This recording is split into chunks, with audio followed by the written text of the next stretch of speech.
ബംഗളൂരുവിൽ ലൈംഗിക അതിക്രമം ചെറുക്കുന്നതിനിടെ ആക്രമണത്തിനിരയായ തൃശൂർ സ്വദേശി മരിച്ചു. വാടാനപ്പള്ളി സ്വദേശിയായ 47-കാരിയാണ് മരിച്ചത്. നായ്ക്കളെ പരിചരിക്കാൻ ബംഗളൂരുവിലേക്ക് ജോലിക്ക് പോയ 47-കാരിക്ക് നേരെ ഇക്കഴിഞ്ഞ 3-ാം തീയതിയാണ് ആക്രമണമുണ്ടായത്. ലെവിൻ കെ വിജയൻ നൽകും വിശദാംശങ്ങൾ. ലെവിൻ, ദാരുണമായ സംഭവമാണ്. ഇതെപ്പോഴായിരുന്നു ഈ സംഭവം? ഈ പ്രതി എന്ന് സംശയിക്കുന്നയാൾ, അയാൾക്കുള്ള അന്വേഷണം ഇപ്പോൾ തുടരുകയാണല്ലോ അല്ലേ?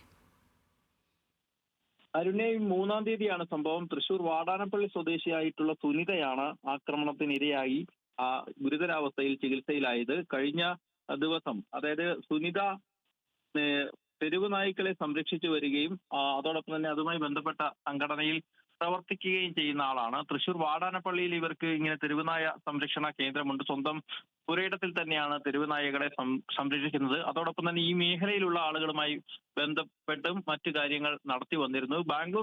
മലയാളിയായ ബാംഗ്ലൂരിൽ താമസിക്കുന്ന ദീപക് എന്ന് പറയുന്ന വ്യക്തി ഇത്തരത്തിൽ ഷെൽട്ടർ ഹോം നായകൾക്കായി നടത്തുന്ന ആളാണ്. ഇയാളുമായി പരിചയത്തിലായിരുന്നു മുൻപ് തന്നെ സുനിത. ഇയാളുടെ നിർദ്ദേശപ്രകാരം ബാംഗ്ലൂരിൽ എത്തുകയും അവിടെ നായകളെ പരിചരിക്കുന്നതിനായി മറ്റ് 2 സഹായികളുമായി അവിടെ തങ്ങുകയും ചെയ്തിരുന്നു. എന്നാൽ സ്ത്രീകളായ ഇവർക്ക് നേരെ ഈ ദീപകിന്റെ ഭാഗത്തു നിന്നും ലൈംഗിക അതിക്രമത്തിനുള്ള ശ്രമമുണ്ടായെന്നും അതിനെ ചെറുത്തപ്പോൾ കഴിഞ്ഞ ദിവസങ്ങളിലായി ഈ സുനിതയടക്കമുള്ള ആളുകൾക്ക് നേരെ ഇയാൾ ക്രൂരമായ അതിക്രമം നടത്തിയെന്നും സുനിതയുടെ തല ഭിത്തിയിൽ പിടിച്ചിടിപ്പിച്ച് മാരകമായി പരിക്കേൽപ്പിച്ചുമെന്നുമുള്ളതാണ് ഭർത്താവ് അടക്കമുള്ള ആളുകൾ തൃശൂർ ഈസ്റ്റ് പോലീസ് സ്റ്റേഷനിൽ പരാതി നൽകിയിരിക്കുന്നത്. ഇതേ തുടർന്ന് ഗുരുതരമായി പരിക്കേറ്റ ഇവർ അബോധാവസ്ഥയിലാകുകയും പിന്നീട് ബാംഗ്ലൂരിൽ നിന്ന് തൃശൂരിലെ സ്വകാര്യ ആശുപത്രിയിൽ ചികിത്സയിൽ തേടുകയുമായിരുന്നു. ചികിത്സ തേടിയ ഇവർ ഇന്ന് വൈകുന്നേരം 7 മണിയോടുകൂടിയാണ് മരണപ്പെട്ടിട്ടുള്ളത്. തൃശൂർ ഈസ്റ്റ് പോലീസ് ഈ സംഭവത്തിൽ കേസെടുത്ത് അന്വേഷണം നടത്തുന്നുണ്ട്. സുനിതയെ മർദ്ദിച്ചതായി ദീപക് പറയുന്ന ഓഡിയോ സന്ദേശങ്ങൾ അടക്കമുള്ള ചില തെളിവുകൾ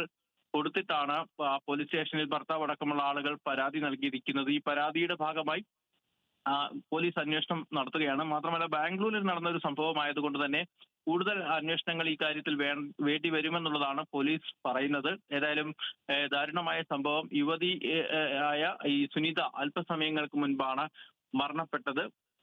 ഈ സംഭവത്തിൽ അന്വേഷണം നടത്തി വരുന്നതായി പോലീസും പറയുന്നു. അരുണ്യ. ശരി, ലെവിൻ കെ വിജയനാണ് വിവരങ്ങൾ നൽകിയത്.